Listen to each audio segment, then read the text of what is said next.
د پاکستان دننه دا مهال د لوی اختر د پاره د نو پښتو فلمونو جوړولو تیاری روانې دي او دغه فلمونو تیارونکو داوا کوي چې په عصري ټکنالوژي د سنگارو معیاري فلمونو جوړولو لاره به یو ځل بیا د پښتو فلم مینوال سینما ته پتک مجبوروي. دا وخت د پاکستان په یخو پرفضا سیمه مری کې موږ د نوي جوړیدونکو فلم تماشبین په سیټ موجود یو چې ټاکل شوی دا فلم د لوی اختر په موقع نندارې ته وړاندې کولای شي. په فلم کې د هیرو کردار شاهد خان او د هیروین کردار اریبا خان تر سره کوي. وایس اف امریکا ډیو ریډیو او ټي وي سره خبرو کې د فلم هیرو شاهد خان ویل اغوی له خپل اړه پوره کوشش کوي چې کتونکو ته معیاري فلمونه ورکړي خو د سینما د بیا آبادولو په لړ کې په حکومت هم مهمه ذمہواری پریوزي. د شاهد خان په وینا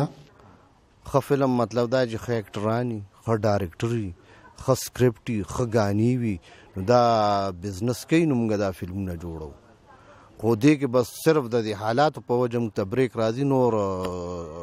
پښتو فلمونه ډېر ښه فلمونه جوړي دا یوازې زما فلم نه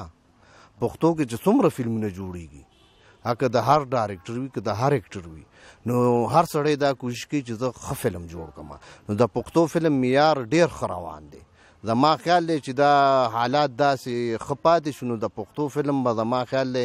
ډېر در انټرنیشنل لیول سره دا اوس چې موږ کوم ټیکنالوجي استعمالو نو دا فلم به زموږ انټرنیشنل لیول ته ځي. د فلم هیروین اریبا خان چې په خپل یو پنجابي پیغله ده او په پښتو بالکل نه پوهیږي دا لمړی پښتو فلم دی خو هیلمند دا چې دغه فلم به د کامیابی ضمانت جوړیږي. ډیو ریډیو او ټي وي ته داسي ول आर्टिस्ट होता है वो चाहे बलोची हो सिंधी हो زه یو فنکار یم او د فنکار د پاره جبه هیڅ هم اهمیت نه لري که پښتو وي که پنجابي سندھی اردو بس جبه وي او کما ته موقع په لاس راغله زب نور هم د پښتو په فلمونو کې کار کوم.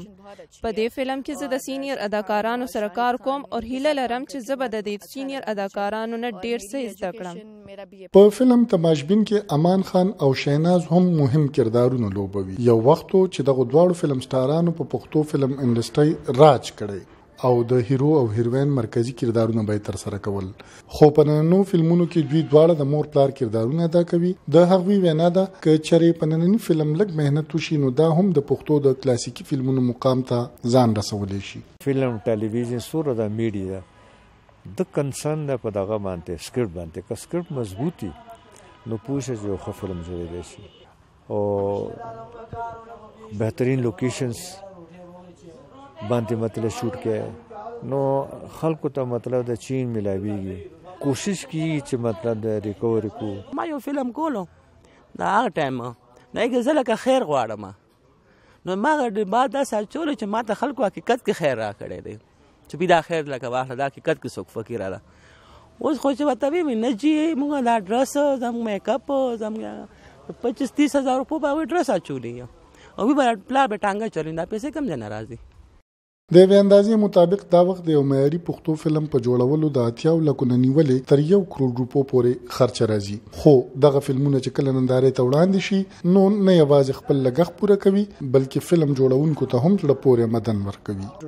په سیمه کې د بدنۍ د روانې وضع له امله په نږدې وختونو کې پښتو فلم انډستری د زوال سره مخ شوی و خو نن یو ځل بیا هنرمندان او فلم جوړونکي هڅه کوي چې پښتو فلمونه معیاري کړي او تماشبین بیا سینماګانو ته پر راتګ باندې مجبور کړي. په دغه لړ کې د دې هنرمندانو وینا ده چې د دوی هڅې په خپل ځای خو د دوی دا کوششونه تر هغه پورې رنګ نشي راوړی تر څو چې د حکومت د سرپرستۍ لاس د دوی په سر دمې پروت. فاروق فراق، وایس اف امریکا، ډیو ریډیو ټي وي مری.